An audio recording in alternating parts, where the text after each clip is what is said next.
Hello future minor, स्वागत है एक बार फिर से आपके अपने यूट्यूब चैनल माइनिंग मिस्ट्री में। एक और नई सुबह और माइनिंग मिस्ट्री चैनल आपके लिए फिर से एक वैकेंसी रिलेटेड वीडियो लाया है। इसीलिए मैं बोलता हूं कि वैकेंसी रिलेटेड वीडियो के लिए आप माइनिंग मिस्ट्री चैनल को सब्सक्राइब करके रखिए, क्योंकि ये वीडियो आपको माइनिंग रिलेटेड सबसे पहले यूट्यूब पे माइनिंग मिस्ट्री चैनल पे मिल रहा होगा। तो चलिए हम बिना कोई देरी किए हुए आपको वैकेंसी से रिलेटेड बातें बताते हैं कि किस कंपनी में वैकेंसी निकली है, एलिजिबिलिटी क्या है, टोटल सीट्स कितने हैं, कहां पे आपको जॉब करना है, पेमेंट कितना मिलेगा, आपका एक्सपीरियंस कितना होना चाहिए, पूरा जॉब प्रोफाइल हम देखते हैं। एक्चुअली ये वैकेंसी जो है वो 15 मार्च 2023 को रिलीज की गई थी। आप डेट यहां पे देख लीजिए। और ये वैकेंसी निकली है steel authority of India limited यानी सेल, बहुत बड़ी कंपनी है ये। और 4 यूनिट में वैकेंसी निकली है। यूनिट कुछ इस तरह से है, प्लांट सेल रिफ्रैक्टिव यूनिट है, सेल कोलियरी डिवीजन। तो बाकी सब यूनिट को छोड़ के हम लोग सीधे बढ़ते हैं SAIL colliery division. SAIL colliery division में वैकेंसी निकली हुई है। वैकेंसी जानने से पहले हम लोग इस कंपनी के बारे में कुछ जान लेते हैं। सेल जो है एक महारत्न कंपनी और एक लीडिंग स्टील मेकिंग कंपनी है इंडिया का, जिसका टर्नओवर 1 लाख करोड़ से ज्यादा का है सेल कंपनी का। ठीक है, बोकारो स्टील प्लांट जो है इसमें अभी अराउंड 13,152 इंप्लॉय जो है वो काम कर रहे हैं एचआर के अंदर, जो बेसिकली क्या करती है, कॉइल, सीट्स, प्लेट्स ये सब बनाती है। आप लोग बोकारो स्टील प्लांट के बारे में बहुत कुछ सुना होगा। तो चलिए बिना कोई देरी किए हुए अब हम लोग देखते हैं। वैकेंसी तो बहुत सारी पोस्ट के लिए निकली है, जैसे ये देखिए एग्जीक्यूटिव कैडर के लिए ये वैकेंसी है, लेकिन ये सब हम लोग नहीं देखते हैं। सीधा अपने माइनिंग के मुद्दे पे आते हैं कि माइनिंग से रिलेटेड क्या क्या वैकेंसी निकली हुई है, क्योंकि थंबनेल में आप लोग वही देख के मेरे वीडियो को देखने आए हैं। ठीक है, तो माइनिंग से रिलेटेड देखिए यहां पे एफ नंबर पॉइंट में देखिए माइनिंग सरदार, जो कि S1 ग्रेड की वैकेंसी है। ये 50 पोस्ट की वैकेंसी निकली है, जिसमें जनरल का 23 सीट है, एससी का 5, एसटी का 13, ओबीसी का 5 और ईडब्ल्यूएस का 4 सीट है। अभी मैं सारा चीज आपको एक एक करके बताऊंगा कि एलिजिबिलिटी क्या है, कैसे आपको अप्लाई करना है, इंटरव्यू होगा कि एग्जाम होगा। माइनिंग फोरमैन का टोटल 9 सीट है, जिसमें से 3 जनरल का है, 1 एससी, 3 एसटी, 1 ओबीसी और 1 ईडब्ल्यूएस। सर्वेयर जो S3 ग्रेड का पोस्ट है उसमें टोटल 6 पोस्ट निकला है, जिसमें 5 जनरल का है और एसटी का 1 है। मतलब अगर आप वैसे देखिएगा तो सबसे ज्यादा सीट जो है वो माइनिंग सरदार, जो 50 सीट निकली हुई है। माइनिंग मेट की सीट की बात करें तो 20 सीट निकली हुई है, जिसमें से 8 जनरल, एससी की 3, एसटी के 4, 3 ओबीसी की और 2 ईडब्ल्यूएस की सीटें निकली हुई है। अब जो ये सब आप यूनिट देख रहे हैं, सीडी, जेजीओएम, ये सब है क्या, मैं इसका आपको फुल फॉर्म बता दे रहा हूं। बेसिकली ये कुछ नहीं है, ये यूनिट का नाम है। जैसे सीडी मतलब है सेल कोलियरी डिवीजन, आपका जॉब होगा तो इसी डिवीजन में होगा, सेल कोलियरी डिवीजन। बीएसएल मतलब बोकारो स्टील प्लांट, जेजीओएम मतलब झारखंड ग्रुप ऑफ माइंस। तो बहुत सारी ये वैकेंसी निकली है सारे पोस्ट के लिए, mining foreman, surveyor, mining mate, mining sardar. अब हम लोग देखते हैं कि सारे पोस्ट का एलिजिबिलिटी क्या है, आप एलिजिबल हैं कि नहीं है। एक एक करके हम लोग सारे पोस्ट का एलिजिबिलिटी देखते हैं। हाँ देखिए, माइनिंग सरदार का एलिजिबिलिटी, अपर एज लिमिट जो है वो 28 साल से ज्यादा नहीं होना चाहिए। और इन्होंने डिमांड क्या क्या किया है, ज्यादा कुछ नहीं किया है। Matriculation from a government recognized institute with mining sardar certificate, जो डीजीएमएस से आपको माइनिंग सरदार सर्टिफिकेट मिला है, plus gas testing certificate, plus first aid certificate आपके पास होना चाहिए। और आपके पास माइनिंग सरदार सर्टिफिकेट लेने के बाद 1 साल का एक्सपीरियंस होना चाहिए। देखिए 1 year experience in relevant field after obtaining mining Sardar. Clearly ये कंपनी ने बहुत ही अच्छी तरीके से लिख दिया, मतलब आपका पीडीपीटी काउंट होने वाला नहीं है। माइनिंग सरदार सर्टिफिकेट लेने के बाद आपके पास 1 साल का एक्सपीरियंस होना चाहिए। अब हम लोग बढ़ते हैं माइनिंग मेट की तरफ। माइनिंग मेट का भी सेम है, अपर एज लिमिट 28 साल है, मैट्रिकुलेशन होना चाहिए, माइनिंग मेट सर्टिफिकेट होना चाहिए डीजीएमएस द्वारा, किसके अंडर में, एमएमआर 1961 के अंडर में।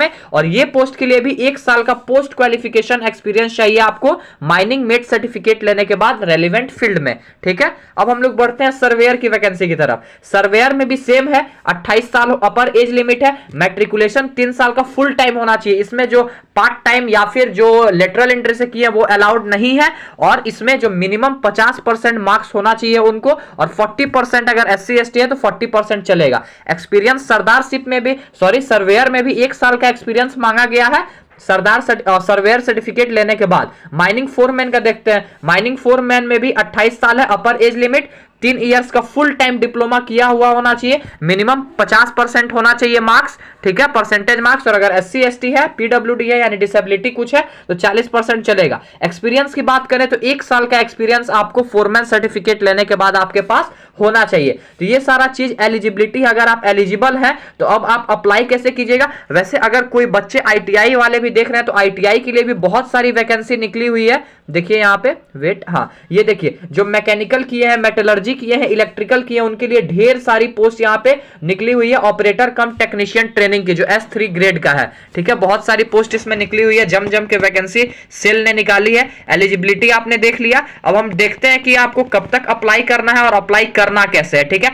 एज रिलैक्सेशन आप देख लीजिए, नॉर्मल जैसे जॉब वैकेंसी में होती है। OBC को 3 साल, जनरल के लिए कुछ नहीं, ठेंगा दिखाया है सेल ने। और SC ST के लिए 5 साल जो है, 35 साल मतलब 5 साल जॉब रिलैक्सेशन है उनका, ठीक है। अब आगे बढ़ते हैं, हम लोग देखते हैं एलिजिबिलिटी क्राइटेरिया पे। एलिजिबिलिटी क्राइटेरिया कुछ इस तरह है। सिलेक्शन प्रोसेस आप देख लीजिए पहले। सिलेक्शन प्रोसेस सर्वेयर, माइनिंग सरदार सबका एक ही है। आपका जो है एलिजिबल कैंडिडेट का क्या होगा, एक CBT टेस्ट होगा, ठीक है। देखिए mining foreman, surveyor, mining mate और माइनिंग सरदार का एक ही लिस्ट में है। Eligible candidate will be required to appear for an examination which may be computer based test, यानी CBT एग्जाम आपका होने वाला है। कितने मार्क्स का एग्जाम होगा ये आपको एडमिट कार्ड में बताया जाएगा। सिलेबस भी दिया हुआ है, सिलेबस भी मैं आपको बता दे रहा हूं, थोड़ा सा आप सबर कीजिए। एडमिट कार्ड में आपको सारा इंफॉर्मेशन दे दिया जाएगा। उसके बाद कैंडिडेट क्या होगा, एग्जाम के बाद शॉर्टलिस्टेड किए जाएंगे। उनके बाद उनका स्किल टेस्ट, ट्रेड टेस्ट या ड्राइविंग टेस्ट अगर कंपनी चाहे तो होगा, नहीं तो माइनिंग सरदार के लिए तो स्किल, ट्रेड और ड्राइविंग टेस्ट होना नहीं चाहिए। लेकिन अब ये कंपनी का कॉल है। निगेटिव मार्किंग बिल्कुल इस कंपनी में रहने वाला है। टेस्ट का CBT जो आप एग्जाम देंगे उसमें निगेटिव मार्किंग रहेगा। उसके बाद और एक चीज देख लीजिए, any information regarding computer based examination and skill test will be provided on our website www.sel.co.in पे आप जाके पूरा चीज देख सकते हैं CBT का। और अगर स्किल टेस्ट, ड्राइविंग टेस्ट और ट्रेड टेस्ट होगा, इंटरव्यू होगा, क्या होगा, सब आपको उस पर पता चल जाएगा, ठीक है। अब हम लोग बेसिक पे देखते हैं कि अगर आप सरदार या फिर ओवरमैन बोल रहा हूं, सर्वेयर, ये सब में अपॉइंट हो जाते हैं तो आपको पेमेंट कितना मिलेगा। तो चलिए देखते हैं। माइनिंग सरदार का जो पेमेंट है S1 यूनिट का 25,070 से 3% बढ़ेगा 35,070 तक, ठीक है। माइनिंग मेट का भी सेम है, S1 ग्रेड का। माइनिंग फोरमैन का ज्यादा है, सर्वेयर का भी ज्यादा है, माइनिंग मेट का भी ज्यादा। माइनिंग मेट का सेम है सरदार की तरह, माइनिंग फोरमैन और सर्वेयर का ज्यादा है, ठीक है। 26,600 3% बढ़ेगा 38,920 तक, ठीक है। ये माइनिंग फोरमैन और सर्वेयर का सैलरी है, जो कि क्या है, किससे ज्यादा है, सरदार से ज्यादा है, ठीक है। अलावेंस वगैरह देख लेते हैं। आपको पहले 2 साल का इसमें ट्रेनिंग करना होगा, उसके बाद आपको फुल टाइम के लिए रखा जाएगा। जो बेसिक अलावेंस वगैरह है, हाउस रेंट है, अलावेंस, वो सब सारा चीज दिया जाएगा कंपनी के अकॉर्डिंग। ये सब आप देख लीजिएगा। मैं ये सब उतने अच्छे से देखा नहीं हूं, मैं मेन फोकस आपका कर रहा हूं कि आपका एलिजिबिलिटी क्या है, आप इसको फॉर्म को भरेंगे कैसे, कैसे सेलेक्ट होंगे। एप्लीकेशन फी देख लीजिए। सारा पोस्ट जो ग्रेड S1 का है, माइनिंग सरदार भी आपका ग्रेड S1 का है, मेट वगैरह भी सब S1 का है। अगर आप जनरल EWS OBC से आते हैं तो 300 रुपया फीस है फॉर्म भरने का, जो नॉन रिफंडेबल होगा, किसी भी केस में आपको रिफंड नहीं किया जाएगा। और SC ST या फिर डिसेबल कोई कैंडिडेट है तो उनको 100 रुपया लगेगा। S3 ग्रेड का कोई फॉर्म भरिएगा तो 500 लगेगा। E3 या E1 यानी एग्जीक्यूटिव ग्रेड का भरिएगा तो 700 और SC ST के लिए 200 और S3 के लिए 500 और SC ST के लिए और PWD के लिए 150। ये फी की बातें थी कुछ। अब आपको भरना कैसे है, हाउ टू अप्लाई, हम लोग ये देखते हैं।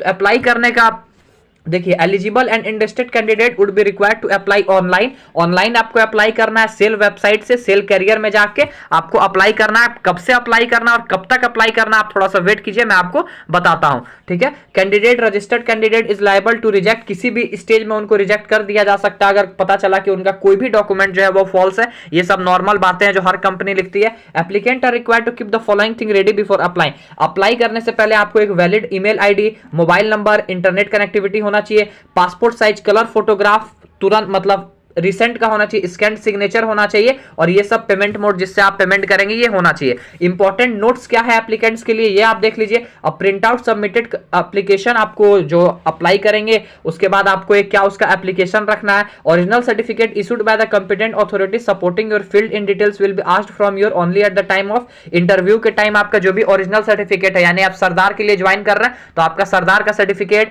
सर्वेयर के लिए ज्वाइन कर रहे हैं तो सर्वेयर का सर्टिफिकेट इंटरव्यू के लिए आपको मांगा जाएगा। थर्ड पॉइंट ये है कि किसी भी केस में आपका फी जो है वो रिफंड नहीं होगा, ठीक है। अब इसका हम लोग इंपॉर्टेंट एक पॉइंट देखते हैं, conduct of examination syllabus. Syllabus हम लोग देखते हैं कि इसका सिलेबस क्या है। माइनिंग मेट, माइनिंग सरदार का सिलेबस 1.5 घंटा का ये एग्जाम होगा, जिसमें verbal ability, general knowledge, logical reasoning, quantitative aptitude, domain knowledge. Domain knowledge मतलब अपने फील्ड का नॉलेज होना चाहिए, और बाकी जो डिटेल है नंबर ऑफ क्वेश्चन का कि कितने क्वेश्चन पूछे जाएंगे, यह आपका जब एडमिट कार्ड आएगा तब आपको पता चलेगा। सर्वेयर का मैं बता दूं, सर्वेयर S3 ग्रेड का है। Verbal ability, general knowledge, logical reasoning, quantitative aptitude और डोमेन नॉलेज आपको होना चाहिए सर्वेयर और माइनिंग फोरमैन के लिए। अब अप्लाई कब से करना है और कब तक करना है ये कुछ मैं आपको बता दूं। वेट, हाँ, स्टार्टिंग डेट देखिए एप्लीकेशन का वेबसाइट के थ्रू 25 मार्च 2023 से आपको अप्लाई करना है, और क्लोजिंग डेट जो इसका होगा 15 अप्रैल 2023 को होगा। रिटन टेस्ट या फिर इंटरव्यू CBT जो भी होने वाला है वो आपका मई या फिर जून 2023 में होगा। ये बात आप नोट करके रख लीजिए। और माइनिंग मिस्ट्री चैनल को आप अभी तक सब्सक्राइब नहीं किया तो सब्सक्राइब करके रखिए। ऐसे ही ताजा तरीन अपडेट हमेशा, जॉब रिलेटेड अपडेट हमेशा सबसे पहले पाने के लिए माइनिंग मिस्ट्री चैनल को सब्सक्राइब करके रखिए। चलिए मिलते हैं अपने नेक्स्ट वीडियो में। टिल देन जय हिंद, जय भारत, टेक केयर। और जल्दी से जाके डेट आते ही आप अपना फॉर्म अप्लाई कर दीजिए अगर आप एलिजिबल हैं तो।